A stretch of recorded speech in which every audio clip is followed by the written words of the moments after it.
नमो अरिहन्ताणं नमो सिद्धाणं नमो आयर्याणं नमो वज्जायाणं नमो लोये सव्वसाहुणम्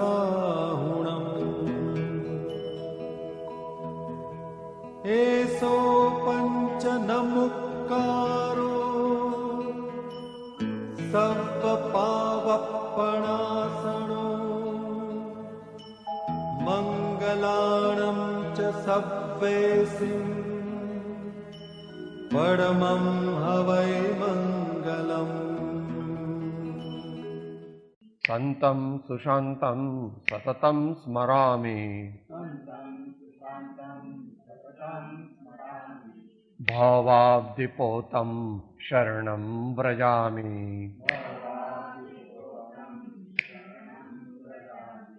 भावाब्धिपोतं शरणं व्रजामि संतं सुशान्तं सततं स्मरामि संतं सुशान्तं सततं स्मरामि संतं सुशान्तं सततं स्मरामि भावाब्धिपोतं शरणं व्रजामि भावाब्धिपोतं शरणं व्रजामि।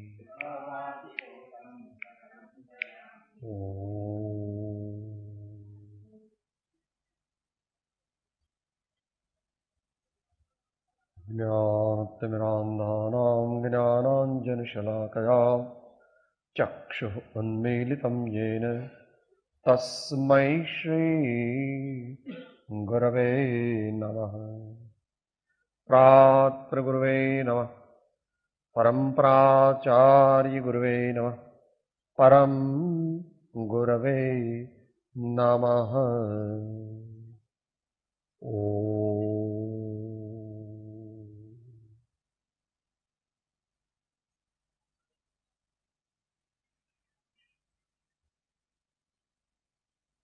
ધ્યાનની સાધનામાં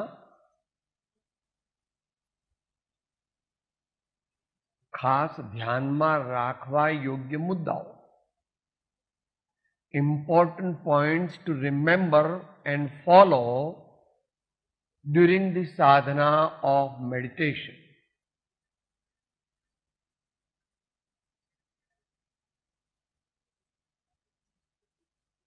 એક ફેક્ટરી ચલાવવી હોય તો એને માટે કેટલી જાતની ગણતરીઓને ઉદ્યમ કરવો પડે છે. એક રાજ્ય ચલાવવું હોય, નાનું રાજ્ય, તોય મહેનત કેટલી કરવી પડે છે. તો 3 લોકનું રાજ્ય જીતવું હોય, ધ્યાનની સિદ્ધિ એટલે 3 લોકનું રાજ્ય જીતી જાય. જેને ધ્યાનની સંપૂર્ણ સિદ્ધિ થાય એ ત્રિલોકનાથ બને છે. અત્યારે અર્ધ ત્રિલોકનાથ બને છે, કારણ કે દેશકાળ વિપરીત છે જૈન પરંપરા પ્રમાણે.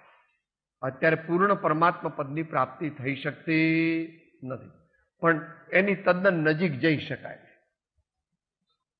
એટલે ધારો કે તમારે કરોડ રૂપિયા જોઈતા હોય અને 98 લાખ મળે, 97 લાખ મળે, પણ કરોડ મળતા નથી. એના જેવું છે. કયા કયા મુદ્દાઓ યાદ રાખવાના? એમાં પહેલી વાત કરી હતી સાધનાનું સાતત્ય.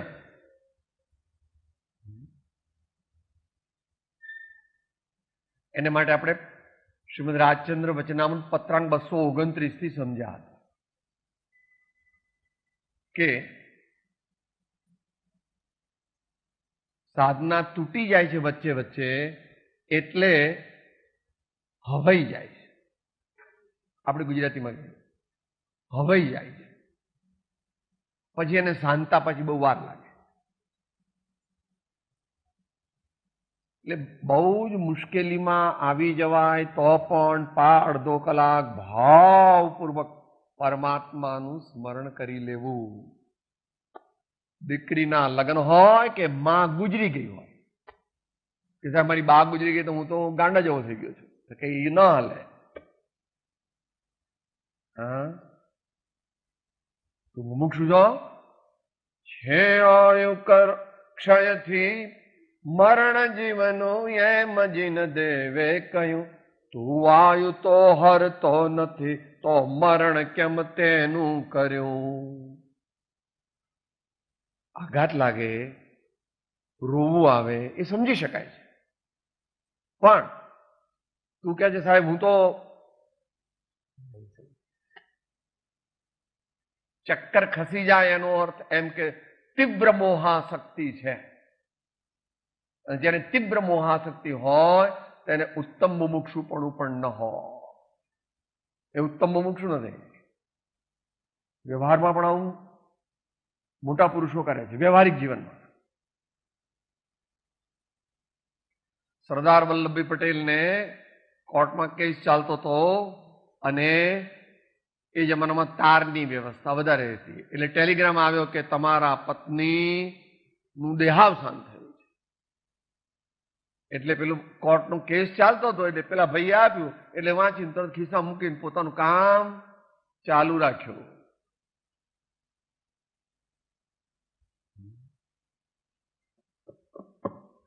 સીતા માતાને પેલા સેનાપતિએ એમ કીધું કે ભગવાન રામ, રાજા રામની આજ્ઞા છે કે હવે તમારે અહીં જ રહેવાનું છે, હું તો જાઉં છું, કઈ તમારે જો સમાચાર પાઠવવા હોય મહારાજાને તો આપ કહો. શું થયું હશે તે વખતે વિચારો. આપણે હવે આપણામાંથી કોઈ જીવીએ નહીં, બધાને હાર્ટ એટેક થઈ જાય, મરી જ જઈએ. તરત સંભાળી લીધો. આંચકો તો લાગ્યો મોટો, પણ તરત. અને પછી જે મેસેજ આપ્યો તો તમને બધાને ખબર છે. વીર સાવરકર, એમને કાળા પાણીની સજા થઈ,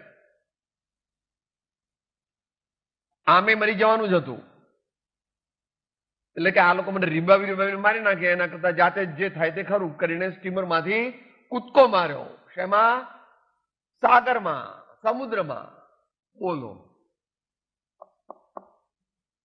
દુનિયવી મહત્તા પ્રાપ્ત કરવા માટે જીવન સટોસટીના ખેલ ખેલવા પડે તો સર્વોત્તમ પદવી. આ તો બધી કઈ પદવીઓ જ નથી. કોઈ દેશનો રાજા બને કે કોઈ મોટો એવો નેતા બની જાય કે કોઈ એવો મોટો બની જાય એ તો સામાન્ય પદવીઓ છે.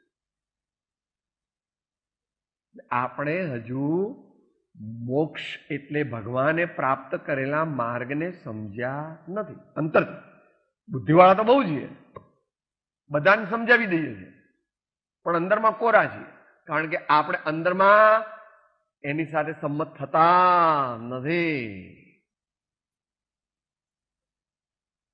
એટલે કહેવું પડ્યું ગંગા સતીને અને આનંદગંજીને કે ખેલ છે ખાંડા કેરી ધાર રે, ધાર તરવારની સોહેલી દોહેલી 14માં જીનતણી ચરણ સેવા. સામાન્ય ચરણ સેવાની વાત નથી આ. તું ગતિ તું મતી આશરો તું આલંબન મુજ પ્યારો, વાચક યશક માહરે તું જીવ જીવન આધારો રે. માછલીને મારવી હોય તો કઈ મારવાની જરૂર જ નથી, પાણીમાંથી બહાર કાઢો એટલે એની મેતે જ મરી જા. એમ તમારે કોઈ ભક્ત કે જ્ઞાનીને મારી નાખવા હોય તો કઈ બહુ એવું ઝેર આપી દો, તલવાર ને પિસ્તોલ લઈ આવો, કઈ ભગવાન લઈ લેવા, ગુરુ લઈ લેવા, શાસ્ત્ર લઈ લેવા, એની મેતે જ મરી જાય. તમારે કઈ મારવાની જરૂર પડે?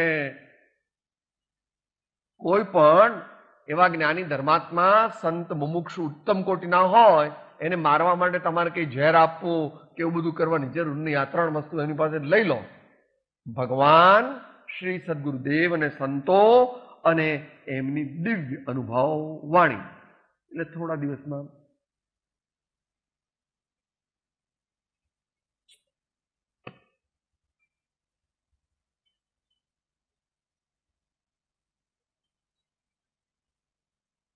સાધનાના સાતત્યની વાત ચાલી, એ મુદ્દો પૂરો થયો. બીજો મુદ્દો જે છે તે સત્સંગનું અવલંબન છે. એ વિશે વચનામૃત કેટલામું લીધું હતું?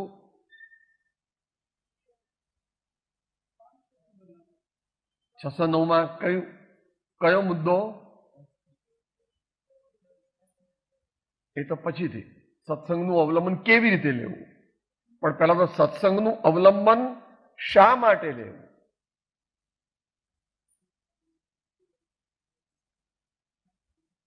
મોક્ષ પ્રાપ્ત કરવો હોય તો સત્સંગ વિના થઈ શકે નહીં. અસંગ પદની પ્રાપ્તિ અર્થે સત્સંગનું અવલંબન લેવાની શ્રી તીર્થંકર ભગવાનની આજ્ઞા છે અને એનું લોજિક પણ આપ્યું છે. ભગવાને આપ્યું છે અને અહીંયા એ અવતરિત કર્યું છે કે ભાઈ શા માટે અમે અમારી જાતે ચોપડીઓ વાંચીને મોક્ષે ચાલ્યા જઈશું તો ના કહે. છઠ્ઠો મુદ્દો સર્વભાવથી અસંગપણું થવું તે સર્વથી દુષ્કર્મા દુષ્કર સાધન છે. અર્ધવિરામ. અને તે નિરાશ્રયપણે સિદ્ધ થવું અત્યંત દુષ્કર છે. પૂર્ણ વિરામ. એમ વિચારી શ્રી તીર્થંકરે પાનું 469 છે આમાં, અને મુદ્દો છઠ્ઠો છે. કોણ કે છે? શ્રી તીર્થંકર. શ્રી એટલે કેવળ જ્ઞાન રૂપી લક્ષ્મીના માલિક.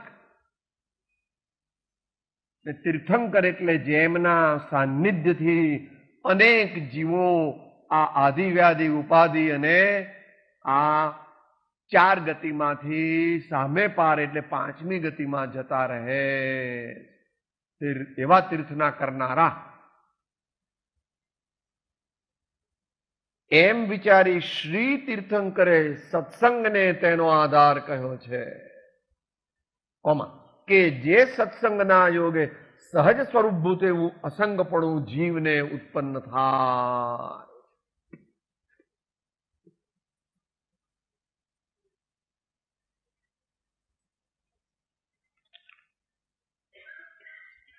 એટલે સત્સંગની આશા અગત્યતા સમજવી.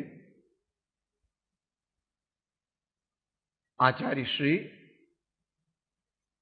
શંકરાચાર્યજી મહારાજે એને વિવેક ચૂડામણીમાં સ્ટેપ વાઇઝ લીધું છે. સત્સંગત્વે નિસંગત્વમ, નિસંગત્વે નિર્મોહત્વમ, નિર્મોહત્વે નિશ્ચલ ચિત્તમ, નિશ્ચલ ચિત્તે જીવન મુક્તિ.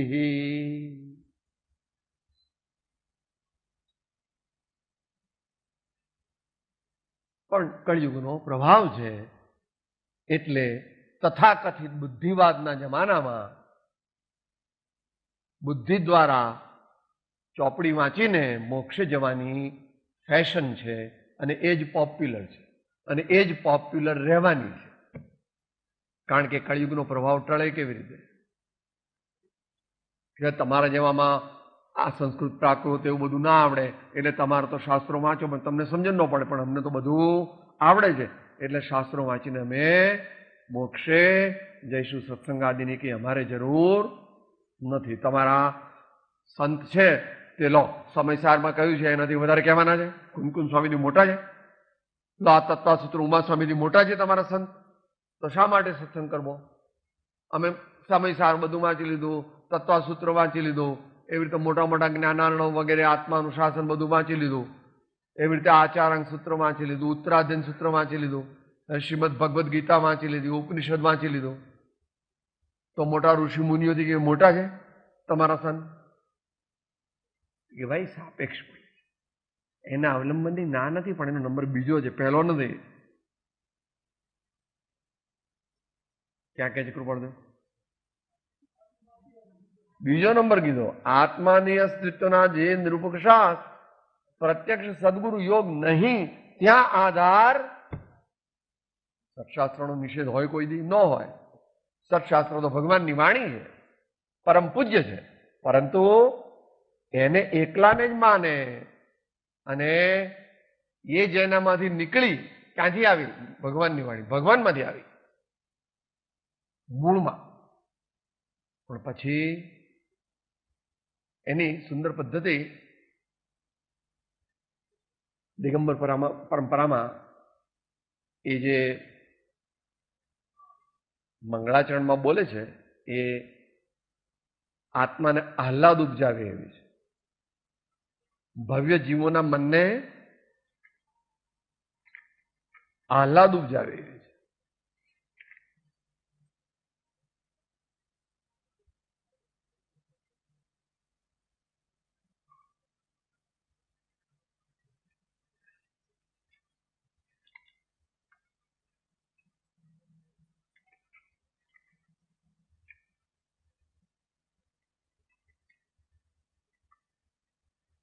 ઓમકારમ વગેરે લખીને પછી કહે છે શ્રી પરમ ગુરુવે નમઃ, પરંપરાચાર્ય ગુરુવે નમઃ,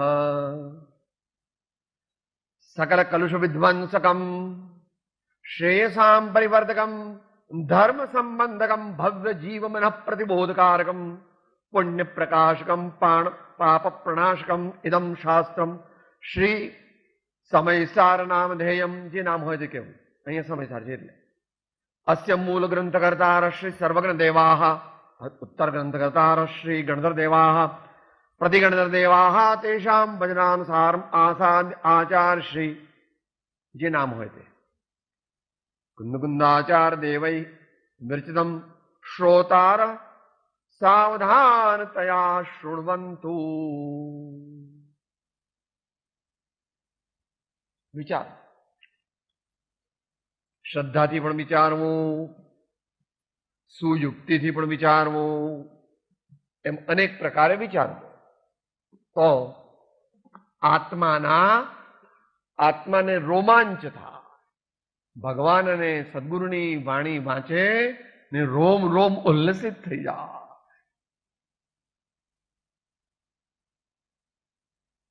ભાન ભૂલીને નાચવા માંડે. વ્યવહારમાં પણ એવું થાય.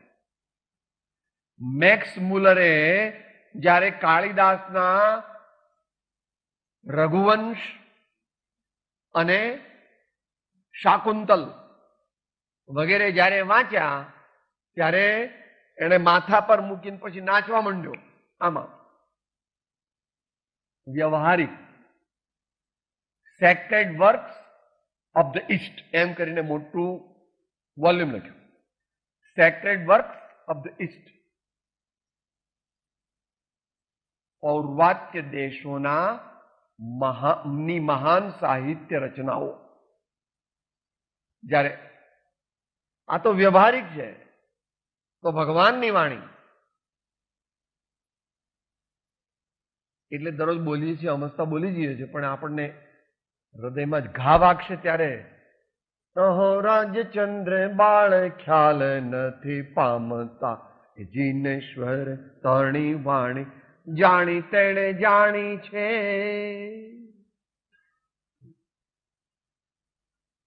આપણા હૃદયમાં કઈ જેવું ભવિતવ્ય પ્રભુ.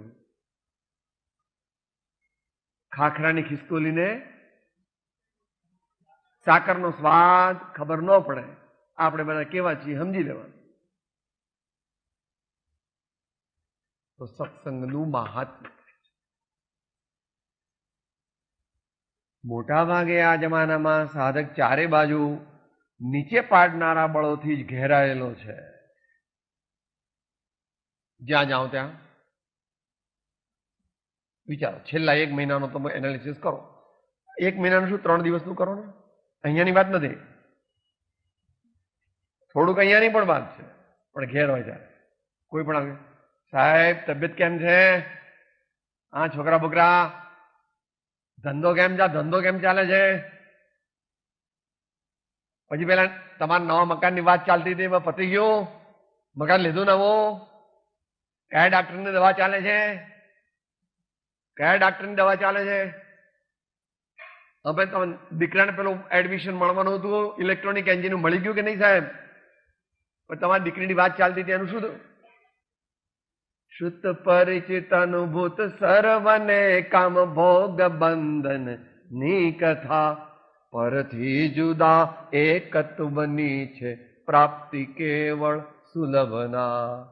એ જમાનામાં 2024 વર્ષ પહેલા જો આવી સ્થિતિ દુનિયાના લોકોની છે તો અત્યારે કેવી હોય? તે વખતે તો આ 5મા 6ઠા ભગવાન નીકળ્યા નહોતા ને 7મા ભગવાને નહોતા નીકળ્યા. પંચ પરમેશ્વરી હતા.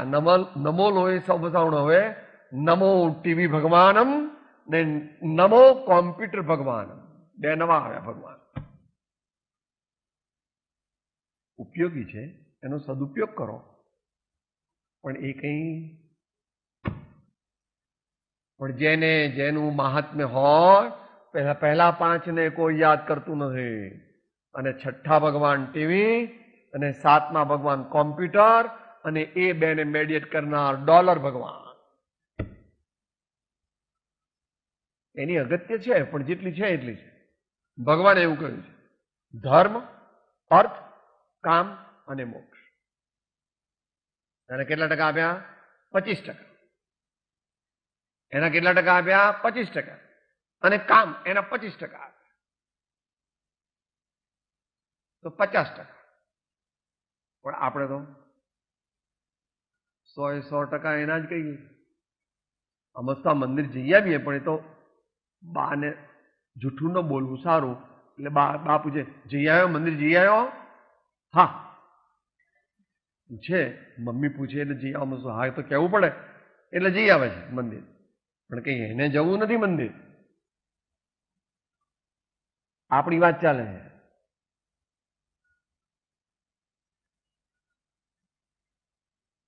આ વાત 727માં લીધી છે 2-3 રીતે.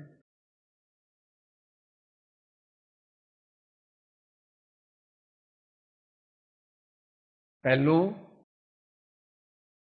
આયુષ્ય અલ્પ અને અનિયત પ્રવૃત્તિ, પૂર્વનું અનારાધકપણું, અસીમ બળવાન અસત્સંગ અને બળ વીર્યની હીનતા.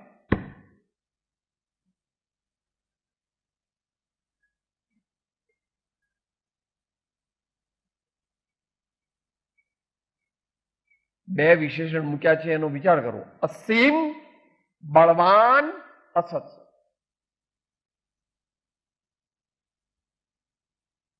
રાતના 2 વાગે પણ આપણે પિક્ચર જોઈએ છીએ, કારણ કે પહેલા તો સિનેમા જોવા જવું પડતું હતું, હવે સિનેમા આપણા ઘરમાં આવી ગઈ છે. એનો કોઈ ટાઈમ નથી. રાતના 2 વાગે તો એને પિક્ચર જોવા. આવું થઈ ગયું છે. અમે તો એવું કઈ નથી કહેતા. અરે આપણી વાત નથી ચાલતી, અત્યારે સમાજની વાત ચાલે, બધાની વાત ચાલે છે. આપણે પણ સમાજનું અંગ છે, ભૂલવું નહીં. આપણે સમાજથી સર્વથા અપ્રભાવિત નથી. જો સર્વથા અપ્રભાવિત હોઈએ, એ છે જ નહીં. અત્યારે એ સ્થિતિ સંભવ નથી. વનમાં જ રહેવું જોઈએ, એ પોસિબલ નથી અત્યારે. એટલે સર્વ સંબંધોનું બંધન તીક્ષ્ણ છેદીને એ સામાન્યપણે થઈ શકે. સર્વ પ્રકારે અત્યારે કરવાની યોગ્યતા નથી.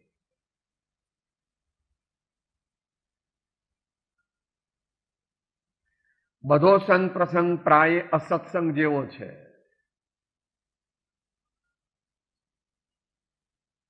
ચાલવા માટે નાના બાળકને જેમ ચાલણગાડી કે હાથના ટેકાની જરૂર છે, તેમ સાધકને સાચા આત્માર્થી મુમુક્ષુ કે સત્પુરુષના ટેકાની જરૂર છે.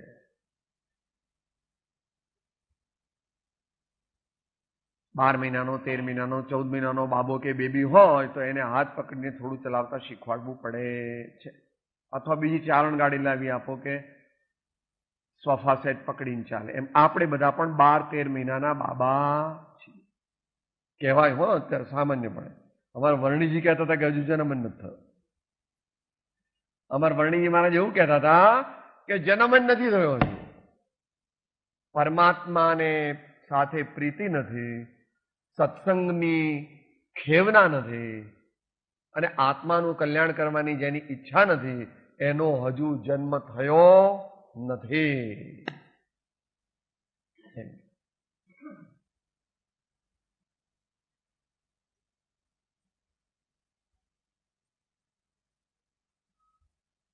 હાથના ટેકાની જરૂર છે, તેમ સાધકને સાચા આત્માર્થી મુમુક્ષુ કે સત્પુરુષના ટેકાની જરૂર છે.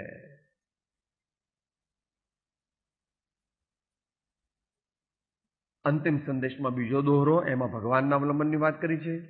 ચોથો દોહરો, તેમાં સદગુરુના અવલંબનની વાત કરી છે. તે ત્યાંથી અભ્યાસી જીવોએ જોઈ લેવી. જો કે સાચો સત્સંગ અત્યંત દુર્લભ છે, તો પણ યથાશક્તિ જેટલો મળે તેટલો સત્સંગ કરી લઈ આત્મબળ વધારતા રહી અભ્યાસ કરવો. કેટલામો પત્રાંક છે?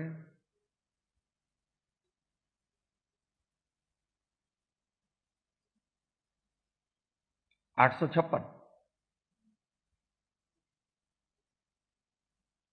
તેમાં પણ આ કાળના જીવોને તે સમાગમની દ્રઢ છાપ પડી જવા અર્થે ઘણા અંતરાયો જોવામાં આવે છે. અર્ધવિરામ. જેથી કરીને દીર્ઘકાળ પર્યંત તથારૂપ જિજ્ઞાસુ વૃત્તિએ તે સત્સમાગમ ઉપાસવાની આવશ્યકતા છે.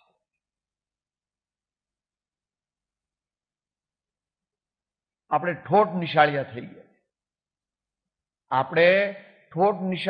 ગયા છીએ. એટલે આપણે સાનમાં સમજી શકીએ એવું નથી કે એક બે વાર સાંભળીએ ને સમજી શકીએ એવું નથી. પૂર્વના કુસંસ્કાર ઘણા છે. એટલે કે છે કે તો પણ યથાશક્તિ જેટલો મળે તેટલો સત્સંગ કરી લઈ. રવિવારે સવારે કરવો અને વર્ષમાં 7 દિવસ દિવાળી વેકેશનમાં અને 15 દિવસ ઉનાળાના વેકેશનમાં તીર્થમાં કે નિવૃત્તિ ક્ષેત્રમાં અવશ્ય રહેવું ને સત્સંગ કરવો. નહીં પણ સત્સંગની ઉપાસના કરવી. એમ કૃપાળુદેવ 609ના 10મા મુદ્દામાં કહે. એમ 2 મુદ્દા થયા. ત્રીજો મુદ્દો કહે છે સમયનો સદુપયોગ. ધ્યાન સમયે ધ્યાન કરવા બેસીએ તો ધ્યાન સિદ્ધ થાય નહીં, પણ આત્મ સ્વરૂપનો એટલે પોતાના મૂળ સ્વભાવનો દિવસ રાત દરમિયાન વારંવાર લક્ષ્ય રહે તો ધ્યાનમાં એકાગ્રતા જલ્દીથી આવે. આમાં ઉત્તમ મુમુક્ષુને ધ્યાનમાં રાખીને કહેલું છે. એમાં અને નિશ્ચયની મુખ્યતાથી કથન છે. આત્મ સ્વરૂપનો અથવા પોતાના મૂળ સ્વભાવનો, ત્યાં એમ પણ સમજી લેવું કે પરમાત્માનો, શ્રી સદગુરુદેવનો અને તેમની દિવ્ય અનુભવ વાણી. આત્મ સ્વરૂપનો એકદમ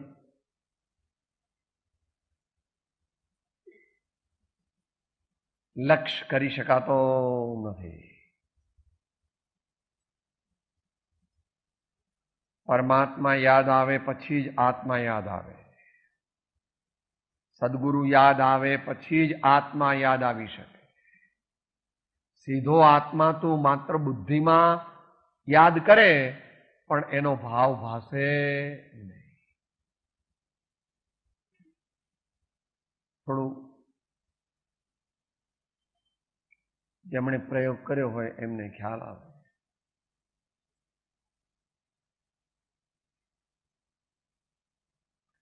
આચાર્ય મહારાજ આત્માનો વિશેષ અનુભવ કરવા માટે પ્રવચન સારની 4 ગાથામાં પહેલી, બીજી, ત્રીજી, ચોથી પ્રથમ પંચ પરમેષ્ઠી ભગવાનને વારંવાર વંદન કરીને સમૂહમાં અને એક એકને નમસ્કાર કરીને પછી સમતાનો અભ્યાસ કરવા બેસે.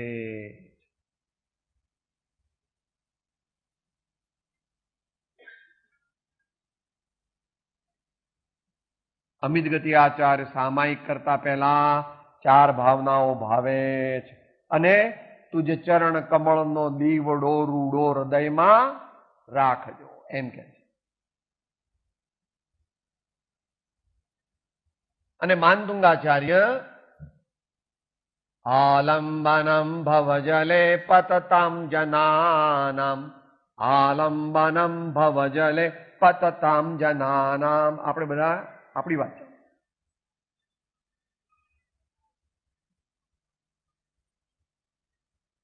સંસાર રૂપી સાગરમાં આપણે ડૂબકા ખાઈએ છીએ. તો આપણા માટે ભગવાનના ચરણનું, ભગવાનની મુદ્રાનું, ભગવાનના ગુણોનું, એવી રીતે સદગુરુનું અને એવી રીતે તેમની દિવ્ય વાણીનું અવલંબન એ પણ અનિવાર્ય છે. આટલું પૂરું કરીને 5 મિનિટ જેવો કોઈને પ્રશ્ન પૂછવાનો. દિવસ રાત દરમિયાન વારંવાર લક્ષ્ય રહે તો ધ્યાનમાં એકાગ્રતા જલ્દીથી આવે. એટલે આત્મ ધ્યાનની વાત ચાલે. આ માટે યથાર્થ દ્રષ્ટિ અને ગુરુનું સાનિધ્ય પરમ ઉપકારી છે. જેના યોગે સ્વરૂપ વિચાર, સ્વરૂપ સ્મરણ, સ્વરૂપ ધ્યાન, સ્વરૂપ અનુભવ, આ ક્રમ ધીરે ધીરે સિદ્ધ થાય છે.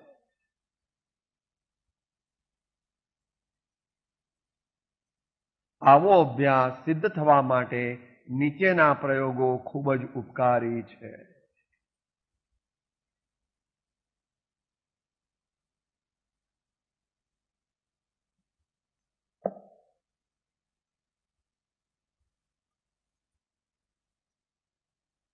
બોલો, પ્રશ્ન હોય તો વિચાર.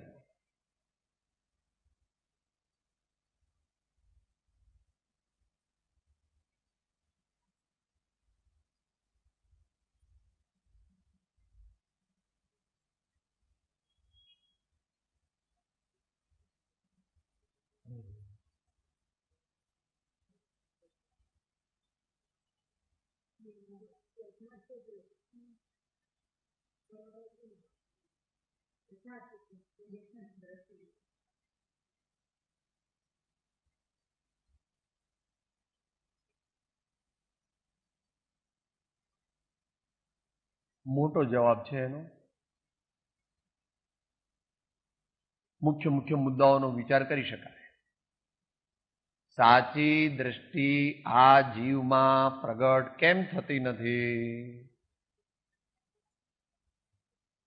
એ સાચી દ્રષ્ટિ ક્યાં પ્રગટે?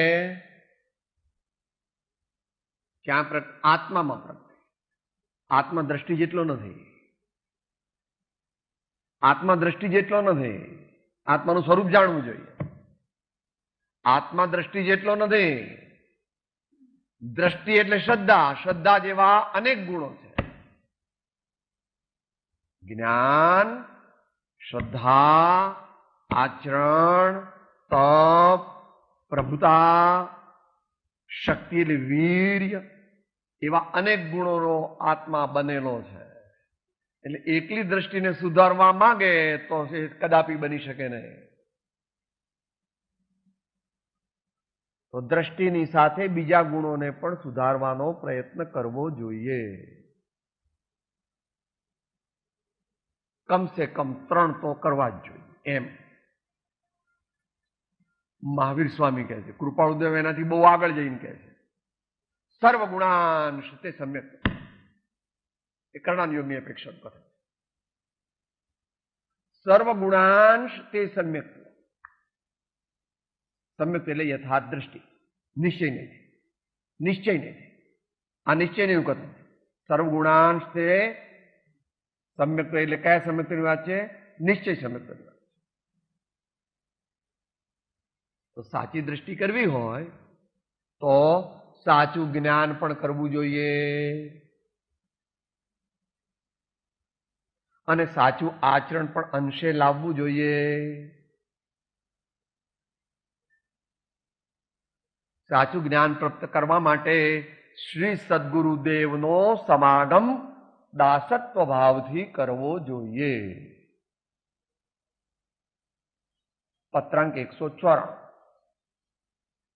એટલે તમારા શબ્દોમાં એ લખાયો છે.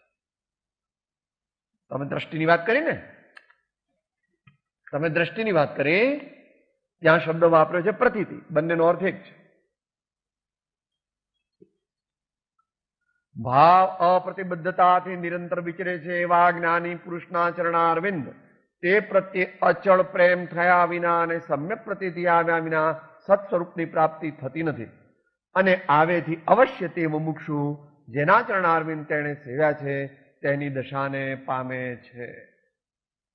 આ માર્ગ સર્વ જ્ઞાનીઓએ સેવ્યો છે, સેવે છે અને સેવશે. જ્ઞાન પ્રાપ્તિ એથી અમને થઈ હતી, વર્તમાને એ જ માર્ગથી થાય છે અને અનાગત કાળે પણ જ્ઞાન પ્રાપ્તિનો એ જ માર્ગ છે. જ્ઞાન પ્રાપ્ત કરવું જોઈએ, બોધ પ્રાપ્ત કરવો જોઈએ, અને એ બોધ કુસંસ્કારથી ભૂસાઈ જાય છે. અત્યારે સાંભળ્યું, હમણાં જમવા બેસે એટલે ગરમ રોટલી નથી, આમાં મીઠું ઓછું છે, આમાં ઘી વધારે છે, આમાં તેલ બરાબર નથી. આત્મા ભૂલી ગયા. નીચે ઉતરીને પેલા બહેન તો સાવ નકામા છે, પેલા ભાઈ નકામા છે, આ લોકોની કોઈ વ્યવસ્થા જ બરાબર નથી. આત્મા કેટલાક ને અહીંયા પણ ચાલે બેઠા છે સ્વાધ્યાયમાં, કે બધા સ્વાધ્યાયમાં નથી બેઠા. સ્વાધ્યાયમાં બેઠા છે પણ બધા સ્વાધ્યાય કરતા નથી. કોઈ કંઈક કરે છે ને કોઈ કંઈક કરે છે, કારણ કે શરીરને બેસાડ્યું, પણ કોઈ કલકત્તા ગયું છે, કોઈ અમદાવાદ ગયું છે, કોઈ મુંબઈ ગયું છે, કોઈ વળી બેંકમાં ગયું છે. બધા અહીંયા બેઠા છે કે બધા અહીંયા નથી? આને બેસાડ્યું છે. આ જીવ જ્યાં જે વિચારે છે, જેવું વિચારે છે, જેનો વિચાર કરે છે તે ત્યાં જ છે. શરીરને બેસાડીએ એટલે કે સમાગમ ન થાય. એક એવી અપૂર્વ ભક્તિ હતી.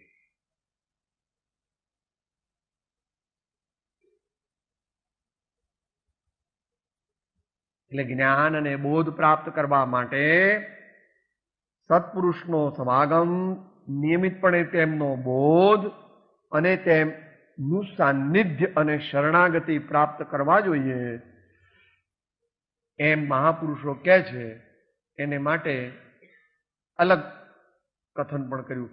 દીર્ઘકાળ સુધી યથાર્થ બોધનો પરિચય થવાથી બોધ બીજની પ્રાપ્તિ હોય છે, અને તે બોધ બીજ તે પ્રાય નિશ્ચય સમ્યક હોય.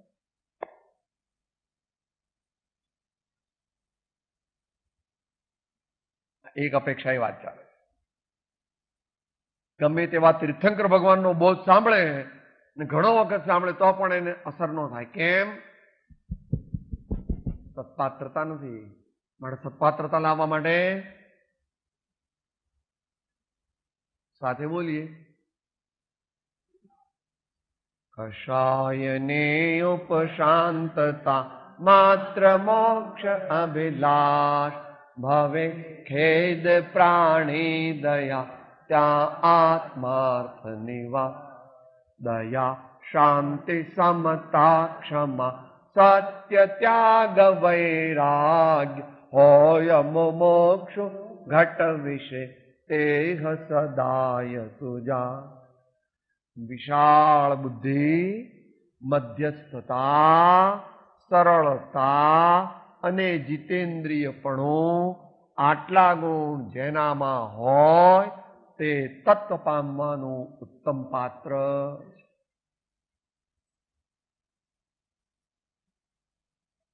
તો યથાર્થ દ્રષ્ટિ એકલી ન થાય. દ્રષ્ટિનો સ્વામી કોણ છે? ભગવાન આત્મા. દ્રષ્ટિ કે લટકતી નથી એકલી. એનો સ્વામી, એનો આધાર, એનો માલિક દ્રષ્ટિ આત્મા છે. જ્ઞાન, જ્ઞાન કે અધર લટકતું નથી. એનો સ્વામી આત્મા છે. અને ચારિત્ર, ચારિત્ર કે લટકતું નથી એકલું. એનો સ્વામી પણ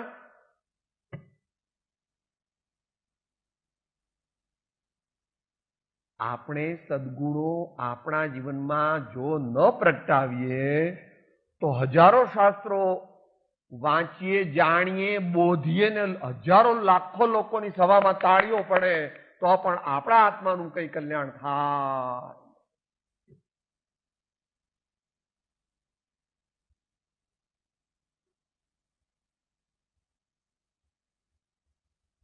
સ્વાધ્યાય એ સ્વાધ્યાય. બોલો 4 ક્રાઇટેરિયા. સ્વાધ્યાયના 4 ક્રાઇટેરિયા ભાઈઓમાંથી બોલો, પાછળથી હોય. સ્વાધ્યાય એટલે શું? એ 2100 વર્ષ પહેલા કીધેલું છે સ્વામી કાર્તિકેય મુનીશ્વરે. બોલો, સ્વાધ્યાય કોને કહેવાય?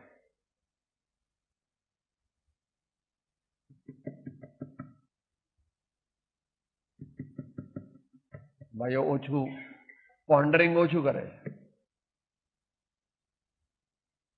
તમે બે બોલો.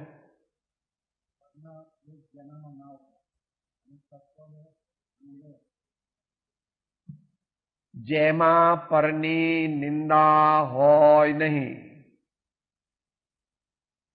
જેના દ્વારા સંકલ્પ વિકલ્પોની ઓછપ થાય, જેના દ્વારા તત્વનો નિર્ણય થાય અને જે કરતા કરતા ધ્યાન દશામાં સરકી જવાય અથવા એ બાજુ ઉપયોગ ચાલ્યો જાય, અંતર્મુખ થઈ જાય, એને પરમાત્મા અને શ્રી સદગુરુદેવ સ્વાધ્યાય કહે.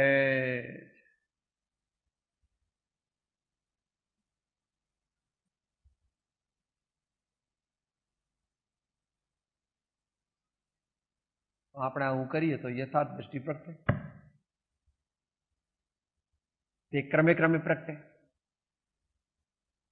કારણ કે 229 કીધું એમ પર્યુષણના થોડા દિવસ એ બાહ્ય ધર્મ કરે છે. ધર્મ તો એને ખબર નથી એટલે કરતો નથી. બાહ્ય ધર્મ કરે છે, એના સંસ્કાર બાકીના 357 દિવસમાં ભૂસાઈ જાય છે અને નેગેટિવ બેલેન્સ થઈ જાય છે, મોટું નેગેટિવ બેલેન્સ થઈ જાય છે. 8 દિવસ વ્યવહાર ધર્મ કરવો અને 357 દિવસ દુનિયાની ગપસપ અને લપ કરવી તો 357 દિવસનું બળ વધી જાય કે 7 દિવસ 8 દિવસનું બળ વધે. માટે કલ્યાણ માર્ગ એમ પ્રાપ્ત થાય. હા, તું ગૃહસ્થ છો, સમજી શકાય છે. તારે કામ કરવું પડે, દુકાને જવું પડે, નોકરી કરવી પડે, બાળકોને સંસ્કાર આપવા પડે વગેરે. પણ એની મર્યાદા, સમયની પણ મર્યાદા અને ભાવની પણ મર્યાદા. ગુરુના બોધથી એમ જાણવું જોઈએ કે મિત્ર પુત્ર છે. કોઈને પોતાનો દીકરો માને તે જીવ નિયમથી મિથ્યા દ્રષ્ટિ હોય, તીવ્ર મિથ્યા દ્રષ્ટિ હોય. જે એમ માને કે આ મારો દીકરો છે તો એ તીવ્ર મિથ્યા દ્રષ્ટિ છે. એમ ભગવાને કીધું છે. ગાથા 19, 20 ને 21 સમય સાર. ત્યાં શાસ્ત્રી ભાષામાં કીધું. આપણે શું બોલીએ છીએ? બોલો.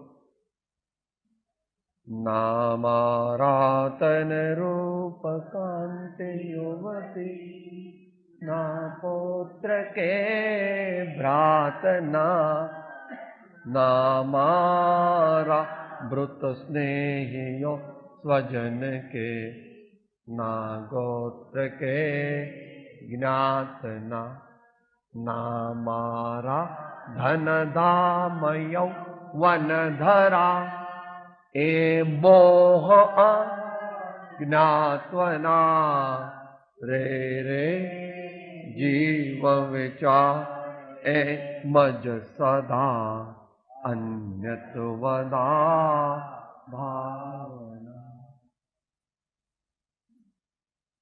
જગતના પદાર્થને આપણા માનીએ અને પછી જ્ઞાન જોઈએ તો ભગવાન કે ન ભૂતો ન ભવિષ્ય. વ્યવહારમાં બોલાય, બોલવું જુદું છે ને માનવું જુદું છે. તે બોલવાથી ખબર પડી જાય કે કઈ રીતે બોલે છે. તમને જયારે કોઈ પૂછે કે આ તમારો દીકરો છે ત્યારે તમારી એક્સપ્રેશન પરથી ખબર પડી જાય. એક્સપ્રેશન પરથી ખબર પડી જાય. તમને પૂછે તો એકદમ મોઢામાં કેટલું પાણી આવી જાય અને એમ કહો ના સાહેબ મારો વચલો છે, મોટો દીકરો બહાર ગયો છે, નાનો કોલેજ ગયો. માં પણ તને ક્યાંય એટલું બધું પૂછ્યું તું, પણ અંદરમાં પેલો 3 આ એના રત્નત્રય એમ કે હોય. પણ સપ્રમાણ માં સપ્રમાણ દીકરા તારા 100 વર્ષ જીવે, તારા દીકરા કોઈ લઈ નહીં જાય, પણ અંદરમાં જે પેલું આમ થઈ ગયું એટલે ભાઈઓને એ પ્રમાણે ફેક્ટરી હો ઓફિસ એ સાહેબ આ તો અહીંયા આગળ દી ઓફિસ, મુખ્ય ઓફિસ તો લંડનમાં રાખીએ છીએ, એક્સપોર્ટ ઇમ્પોર્ટનું મુખ્ય ખરું ને, એટલે મુંબઈમાં તો બ્રાન્ચ ઓફિસ, કલકત્તામાં બ્રાન્ચ ઓફિસ, અમારી હેડ ઓફિસ તો લંડનમાં. એવું તો ક્યાં પૂછ્યું? આવું છે. યથાર્થ દ્રષ્ટિ કેમ થતી વિષય તો મોટો છે, કોક વાર વિચારીશું. સમય શક્તિની મર્યાદા છે.